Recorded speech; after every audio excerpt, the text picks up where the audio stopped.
Hello and welcome back to another session of Learn with Vrinda. So, today we will discuss about heredity and environment, which is an important topic of BEd and also of CTET and many other exam. So, without any delay, let's start our today's topic, heredity and environment. So, in last class we will discuss about growth and development, and here we will discuss about some factor which affect the development. Last class में हमने growth और development के बारे में बात करी थी और अब हम उन फैक्टर्स के बारे में जानेंगे जो डेवलपमेंट को अफेक्ट करते हैं. So, development of a child depends on many factors, and basically we classify these factors into two groups, internal factor and external factor. तो कहने को तो जो डेवलपमेंट होती है किसी भी बच्चे की वो बहुत सारे फैक्टर्स पर डिपेंड करती है, पर बेसिकली हमने अभी उन्हें दो ग्रुप्स में डिवाइड किया गया है जिसे हम बोलते हैं internal factor and external factor. So what are internal factor and external factor?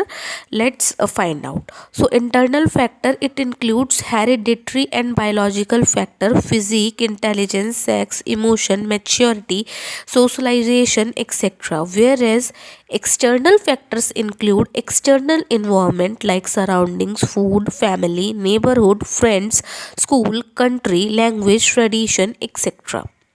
कहने का मतलब ये है कि इंटरनल फैक्टर के अंदर आते हैं बच्चों की वो चीज़ें जो हेरिडिटरी होती हैं, जो उन्हें जन्म के साथ उनके माँ बाप से मिलती है. बायोलॉजिकल फैक्टर भी बोलते हैं इसको. इसमें बच्चे के फिजिक, उसकी बॉडी का स्ट्रक्चर कैसे होगा, उसका सेक्स क्या होगा, उसकी इंटेलिजेंस लेवल क्या होगी, उसकी इमोशनल मैच्योरिटी क्या होगी, वो किस तरीके से सोशलाइज करेगा, उसके मैनर्स क्या होंगे, ये सारी चीज़ें आती हैं इंटरनल फैक्टर में. और एक्सटर्नल फैक्टर की अगर हम बात करें तो एक्सटर्नल फैक्टर में आता है कि उस बच्चे के आसपास का एनवायरनमेंट कैसा है, वो कैसी सराउंडिंग में रह रहा है, कैसे लोगों के बीच में रह रहा है, कैसा खाना खा रहा है, उसकी फैमिली कैसी है, उसका नेबरहुड कैसा है, उसके फ्रेंड कैसे है, उसकी कंट्री का कल्चर कैसा है, ये सारी चीज़ें जो अफेक्ट डालती हैं इन सभी को हम कहते हैं external factor. So what are internal factor and external factor, is it clear? Basically internal factor वो फैक्टर होते हैं जो इंटरनली उसके डेवलपमेंट को अफेक्ट करते हैं, एंड एक्सटर्नल फैक्टर वो आउटर फैक्टर होते हैं जो बाहर से उसकी पर्सनैलिटी को अफेक्ट करें, उसके डेवलपमेंट को अफेक्ट करें. So internal factor and external factor are clear. So, whenever we said internal factor, which means we are talking about hereditary, and when we said external factor, which means we are talking about environment. Okay, तो hereditary का मतलब हुआ internal factor and environment का मतलब हुआ external factor. तो जब भी हम इंटरनल या एक्सटर्नल फैक्टर की बात कर रहे हैं उसका मतलब ये हुआ कि हम हेरिडिटरी और इन्वायरमेंट की बात कर रहे हैं. So what is heredity? The child resemblance to his father is to his parents in like and dislike abilities, intelligence, and these factors are all comes from their parents, so it is called hereditary. Hereditary is sum of total tendencies and capacities present in fertilized ovum. यानी कि एक बच्चे में उसके parents से, उसके माता पिता से जो समानताएं या जो भिन्नताएं होती हैं उन्हीं को हम क्या कहते हैं? अनुवांशिकता, यानी कि हेरिडिटी कहते हैं.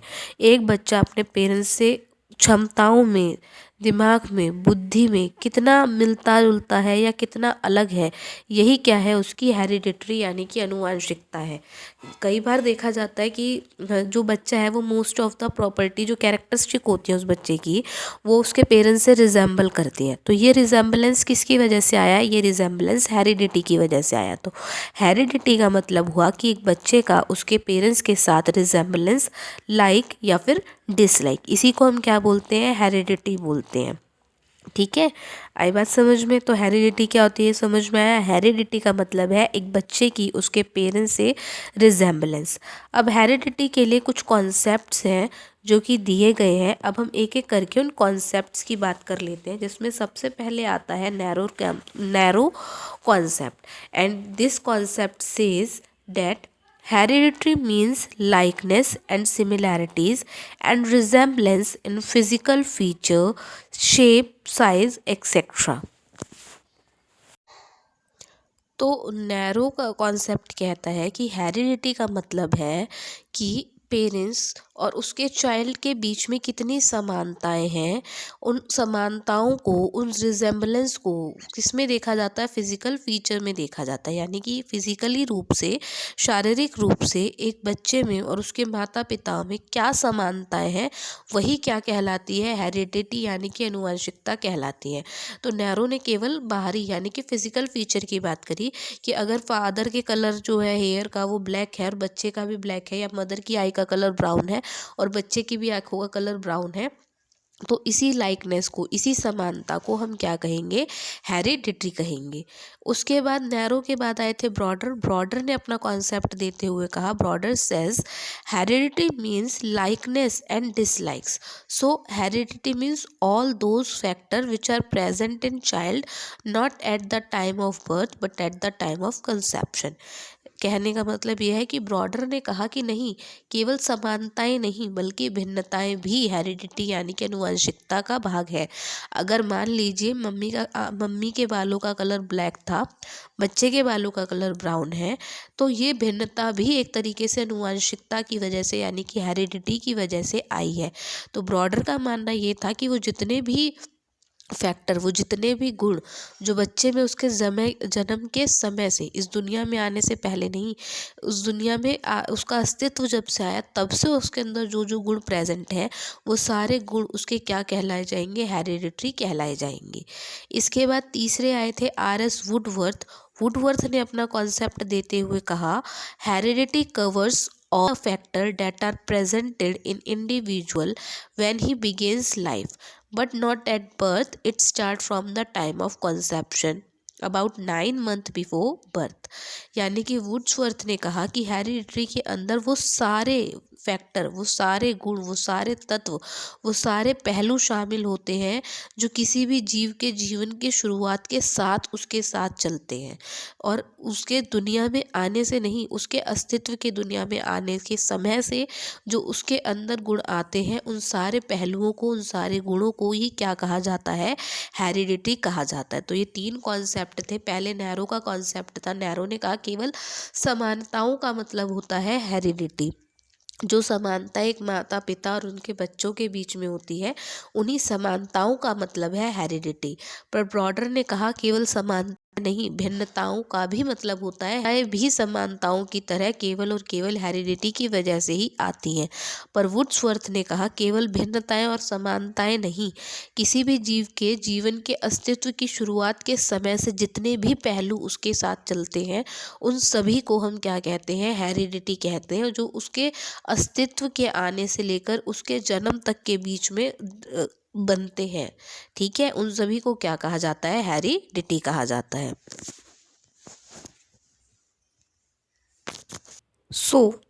यहाँ तक हेरिडिटी यानी कि इंटरनल फैक्टर आप सभी को क्लियर हुआ कि इंटरनल फैक्टर यानी कि हेरिडिटी डेवलपमेंट को किस तरीके से अफेक्ट करता है। हेरिडिटी मतलब एक पेरेंट्स में और उसके बच्चे में क्या क्या सिमिलैरिटीज़ है, क्या क्या डिसिमिलैरिटीज़ है, क्या क्या फैक्टर उस बच्चे में है, उसी को हम क्या बोलते हैं, हेरिडिटी बोलते हैं।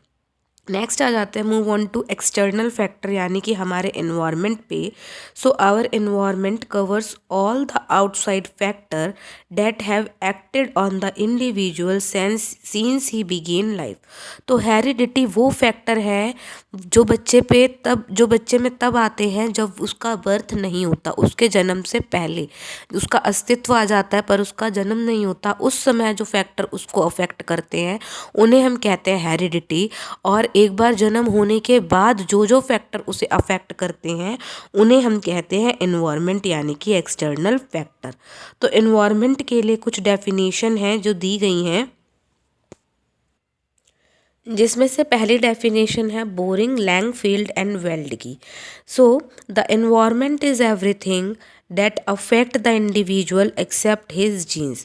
तो बोरिंग, लैंगफील्ड और वेल्ड का मानना था कि उस बच्चे के जीन्स को छोड़ के बाकी जितनी भी चीज़ जो उसके आसपास प्रेजेंट है उसके एनवायरनमेंट में, उन सभी को हम क्या कहते हैं, एनवायरनमेंट कहते हैं। तो अगर हम जीन्स को छोड़ दें बच्चों के, तो उसके अलावा जितनी भी चीज़ें उसके आसपास प्रेजेंट है वो सारी की सारी चीज़ें क्या हैं, उसका एनवायरनमेंट है।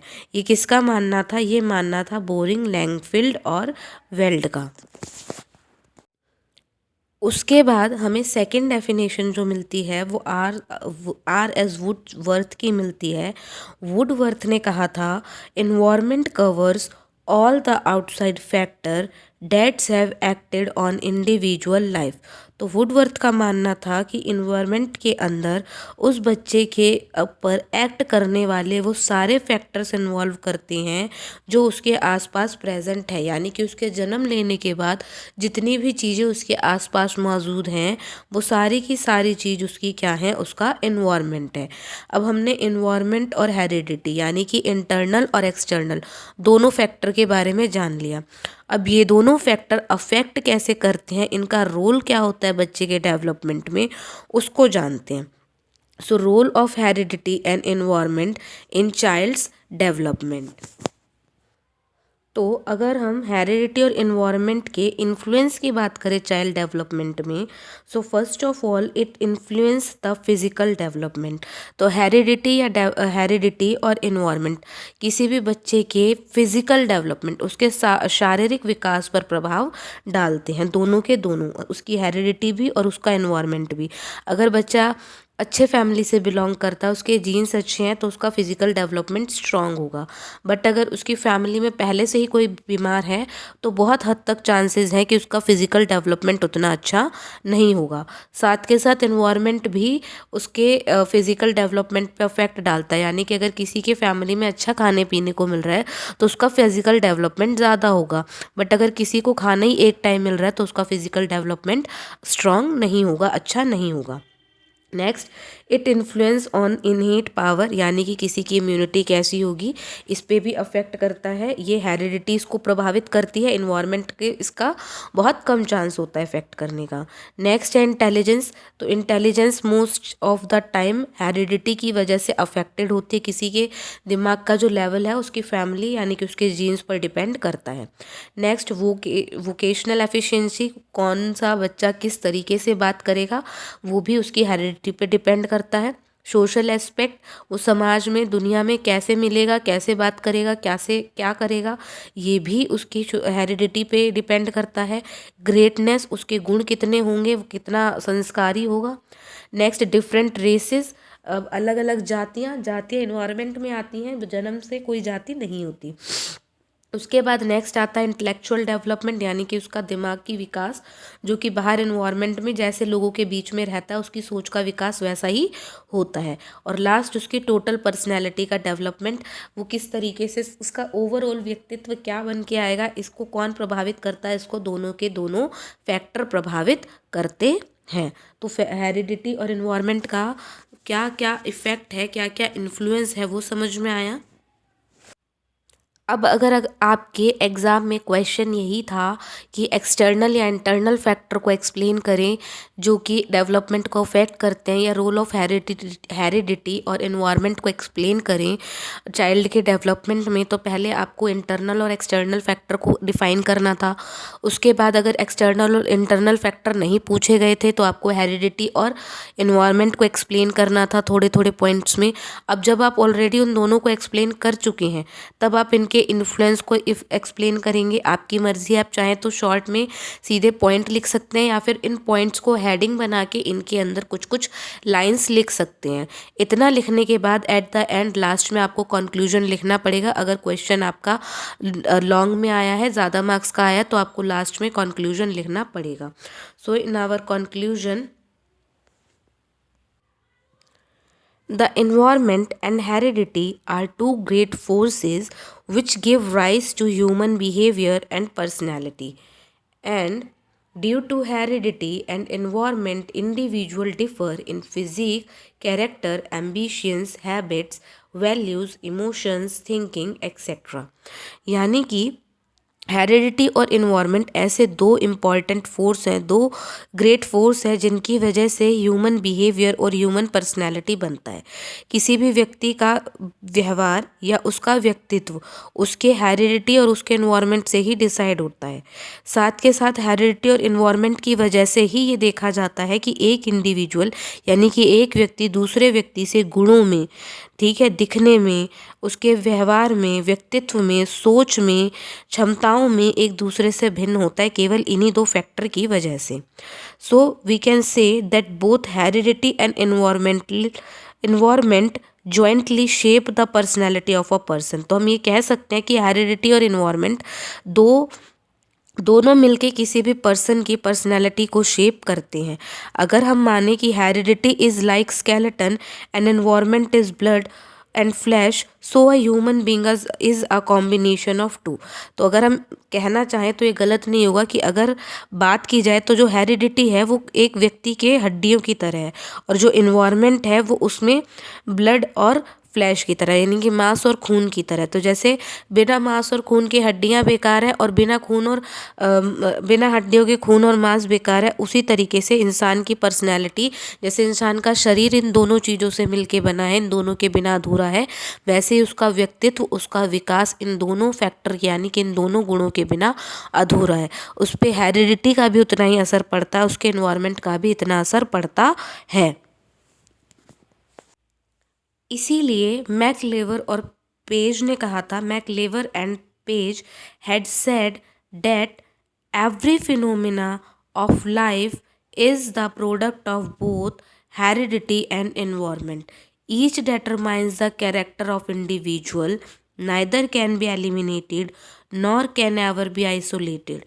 Woodworth and Marquis said that individual does not equals heredity plus environment, but it does equals to heredity into environment, which means यानी कि मैकलेवर और पेज ने कहा था कि इंसान के जीवन में जो कुछ भी होता है वो उसके इन्वायरमेंट और उसकी हेरिडिटी इन दोनों की वजह से होता है। ये स्टेटमेंट मैकलेवर और पेज ने कही थी। उन्होंने कहा था कि ये दोनों चीज़ें ही एक व्यक्ति के व्यक्तित्व को प्रभावित करती हैं, उसके व्यक्तित्व का निर्माण करती हैं, और इन दोनों को एक दूसरे से अलग नहीं किया जा सकता।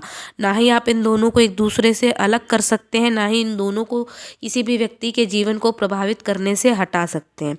और वुडवर्थ और मार्क्वेस ने भी कहा था कि इंडिविजुअल के अगर हम व्यक्तित्व की बात करें तो उसका मतलब ये नहीं है कि हेरिडिटी और एनवायरनमेंट एक साथ, उन दोनों को जोड़ के काम करना है। वो दोनों साथ साथ चलते हैं, तब जाके किसी भी पर्सन की जो पर्सनैलिटी है वो फॉर्म होती है, उसका डेवलपमेंट होता है। तो यहाँ पर हमारे बीएड का एक और इम्पॉर्टेंट टॉपिक कवर हो गया, जिसे हम बोलते हैं हेरिडिटी एंड एनवायरनमेंट। ये हमारे सीटेट का भी एक इम्पॉर्टेंट टॉपिक है। इन दोनों ही सब वे में, इन यानी कि सीटेट में और आपके बीएड में, इन दोनों ही जगह पर आपको इस टॉपिक की अच्छी नॉलेज होनी ज़रूरी है।